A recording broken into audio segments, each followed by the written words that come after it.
The US is stopping its supply of weapons to Ukraine. The Ukrainian Armed Forces have halted the Russian offensive along the entire front. The occupiers are receiving a harsh response. Putin's new peace demand the destruction of all Western weapons in Ukraine. Koreans are dying by the thousands in Ukraine. Iran struck the US embassy. The world is on the brink of nuclear war. A terrible tragedy. A bridge collapsed with 200 tourists on it. Greetings, my name is Veronika Yeremeyeva, and right now, here are the top stories. But first, like this video if you support Ukraine, and subscribe to our channel so we don't lose each other on YouTube. On the front lines, Russia continues its major summer offensive.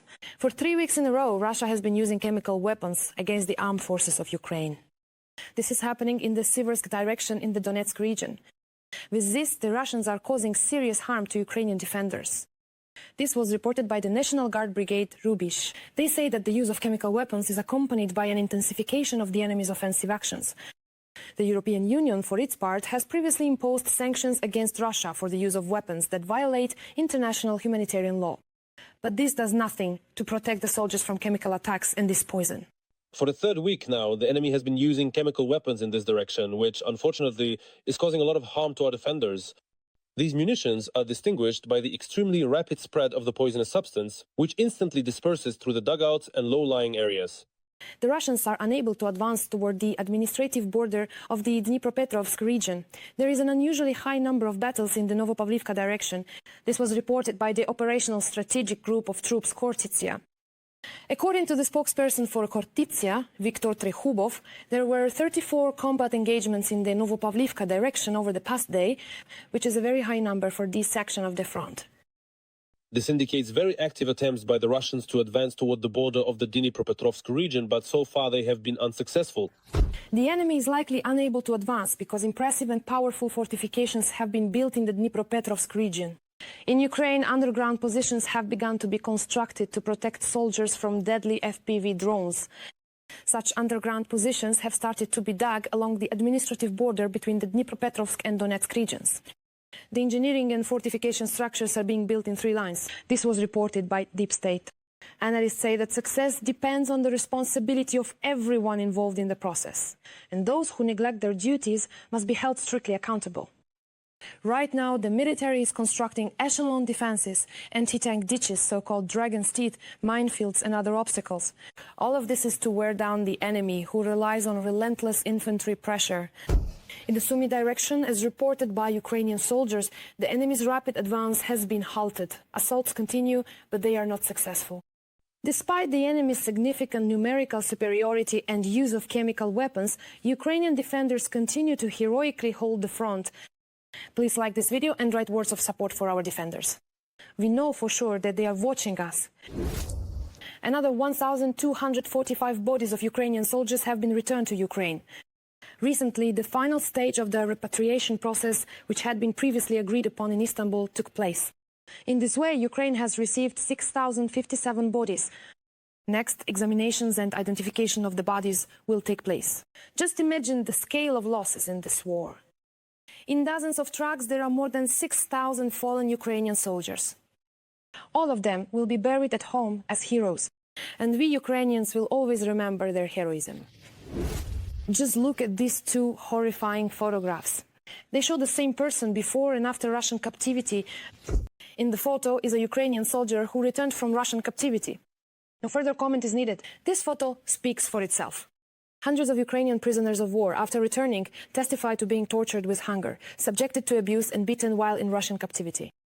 Here is yet another truly horrific example. The Russians burned the words "Glory to Russia" onto the body of a captured Ukrainian soldier.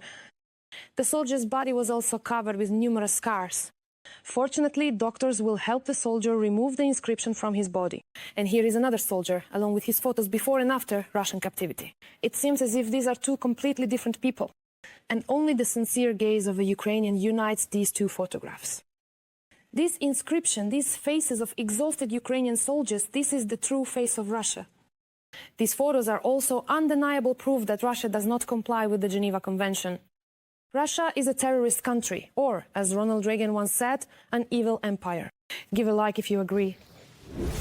Meanwhile, North Korea has lost 6,000 soldiers in Russia's war against Ukraine. All of them died in the Kursk region. This was reported by British intelligence. According to British intelligence, the total number of losses amounts to more than half of the approximately 11,000 North Korean military personnel who were initially deployed in the Kursk region. According to open sources, North Korea later deployed a limited additional number of troops in the Kursk region, the report says.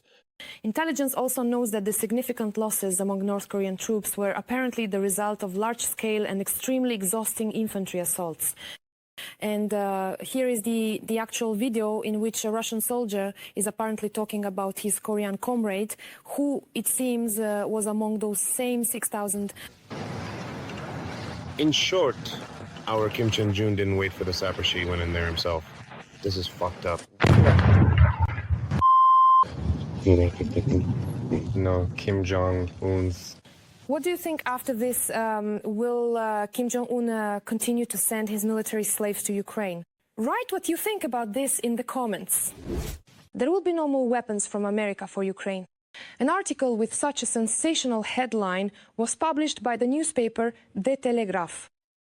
The thing is, the US Secretary of Defense stated that the Trump administration has a completely different view on the war in Ukraine than Biden did.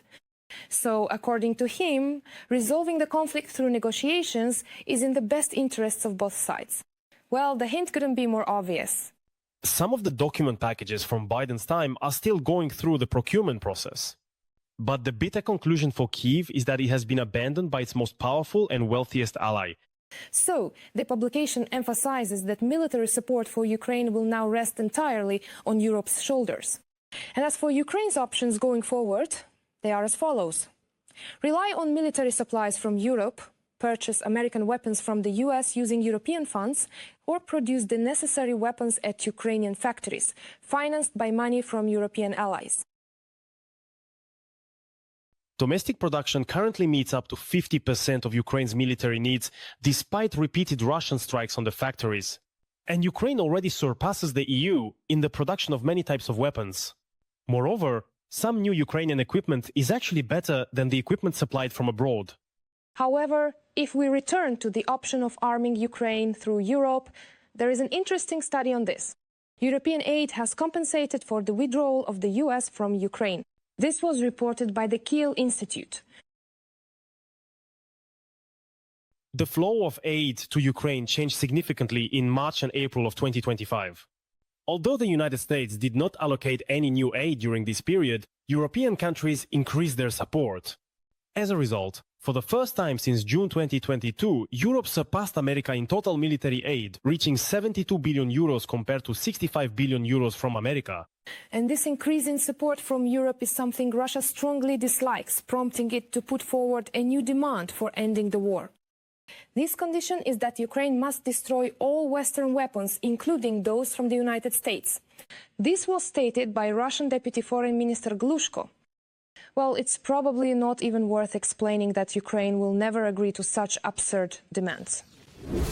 10 years in prison for loyalty to Ukraine. In the temporarily occupied territory of Kherson region, the so-called court of the Russian occupiers sentenced the abducted 23-year-old Ukrainian woman Anna Yeltsova to 10 years in prison.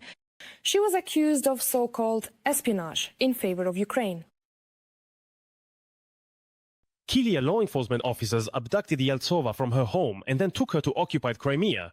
All this time, the young woman was held in a pre-trial detention center in Simferopol.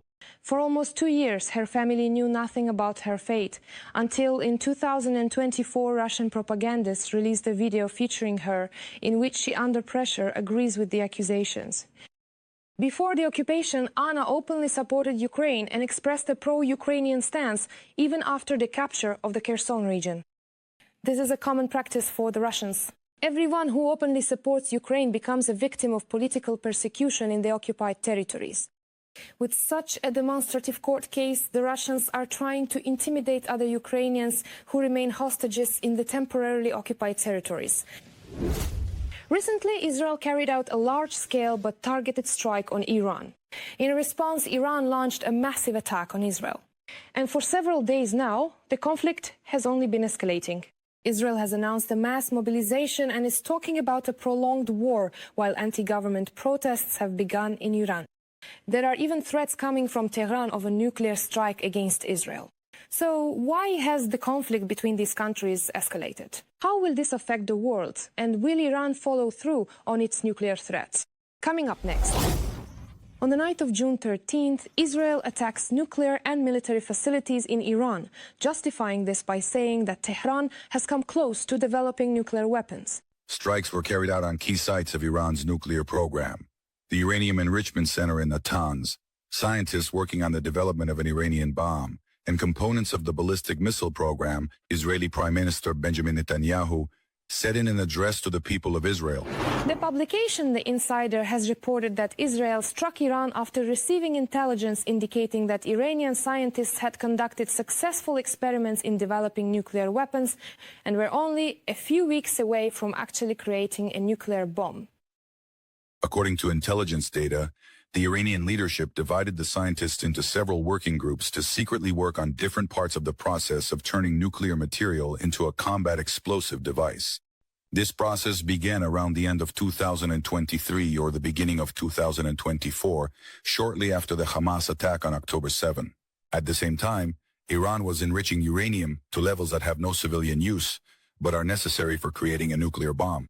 Overall, according to Reuters sources, the IDF has eliminated at least 20 high-ranking Iranian commanders, while the Iranian news agency Tasnim reported that, in addition to military personnel, at least 6 nuclear scientists involved in Iran's nuclear program have also become victims of the strikes. After this attack, Iran is withdrawing from nuclear negotiations with the United States and promises to respond to Israel. Meanwhile, Trump calls this IDF operation excellent. I think it was excellent. We gave Iran a chance to make a deal on the nuclear program, but they didn't take it. They took a hard hit, a very hard one. And that's not all. 2 months ago, I gave Iran an ultimatum 60 days to make a deal. They were supposed to do it. Today is the 61st day. I told them what to do, but they just couldn't do it. Now they might have a second chance. At this time, Iran is responding by attacking Israel with missiles and drones.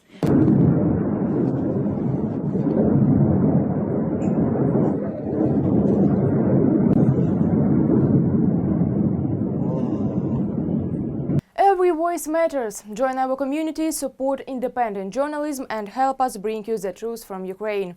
Become a member of Ukraine Today. Join us now. As a result of another Iranian strike in Tel Aviv, the building housing the U.S. Embassy and Consulate was damaged.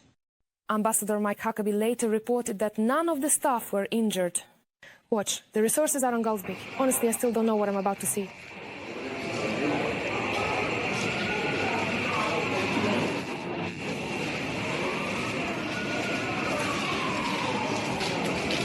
Meanwhile, Tehran itself is erupting in protests against Iran's leader Ali Khamenei amid Israeli strikes.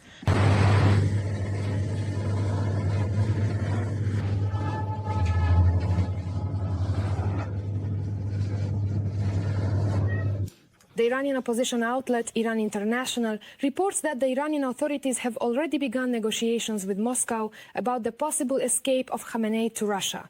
According to the publication, one of the high-ranking Russian officials gave the deputy chief of Ayatollah Khamenei's staff personal assurances. If the situation in Iran escalates, Moscow will arrange a safe evacuation route for him and his family members. Meanwhile, Reuters, citing American officials, reports that Trump forbade Israel from assassinating Iran's supreme leader Ali Khamenei. Later, Israeli Prime Minister Benjamin Netanyahu denied that Israel has a plan to assassinate Khamenei, as well as the claim that Trump allegedly vetoed such a plan. In short, the question of whether Israel will assassinate Khamenei remains open for now. Just as open is the question of whether the protests in Tehran will end with a change of power. And if they do result in a change of power, what will Iran's new policy toward the war be? To put it simply, there are 2 possible scenarios for how this conflict could develop. First, the countries exchange massive, harsh attacks, and the conflict subsides until the next escalation. Second, the countries enter into a prolonged war, which will be accompanied by maximum mobilization of forces and the direct involvement of Allied support. And what do you think, which of these scenarios is more likely? And continuing on this topic, the world is one step away from nuclear war. According to the Stockholm International Peace Research Institute, the era of nuclear arsenal reduction is over. Countries are increasing their nuclear stockpiles, warheads are being modernized, new launch systems are being built, and the number of armed installations is growing. Out of the total number of warheads in the world, which amounted to approximately 12,241 warheads, as of January 2025, about 9,614 were in military stockpiles for potential use. It is estimated that 3,912 of these warheads were deployed on missiles and aircraft, while the rest were kept in centralized storage. Do you believe in a global nuclear war? Write your thoughts in the comments. A terrible tragedy. On the eve, a railway tourist bridge collapsed. As a result, at least 4 people died and more than 50 were injured. 8 of them are in critical condition.